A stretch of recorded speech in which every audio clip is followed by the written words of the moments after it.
زه خو دې ته ما چې خبره مو کړه شپې 3 بجې وې تقریبا د فکسر تصویران مې کتل نو زړه کې مې تېر شو چې دا یو روژه ماتې یې دلته کړې وې الله تعالی داسې قدرت و چې مونږ بل ګاډی و په دې بوټ بازار سره خراب شوی و نو هغې دپاره سامان پسې راغلم چې دې ځای ته بلکل نه ورسېدم روژه ماتې راباندې وشو نو ارمان مې پوره شو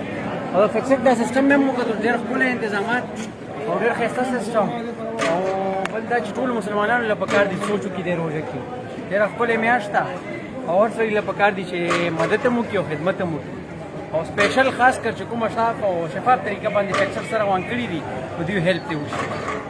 thank you जज़ाकल्लाह। ये हमारे भाई हैदराबाद से आए हुए, इनकी विश थी कि यार हमारे साथ ये रोज़ा जो है अपनी अफ्तारी यहाँ पे करे और अल्लाह का करना ये हुआ कि यार वहाँ से आ रहे थे और यहाँ पे रास्ते में इनका जो है अफ्तारी अल्हम्दुलिल्लाह हमारे साथ की है। फिक्सर को जितना आप सपोर्ट कर सकते हैं प्लीज़ सपोर्ट करें और इस वीडियो को ज़्यादा से ज़्यादा शेयर करें।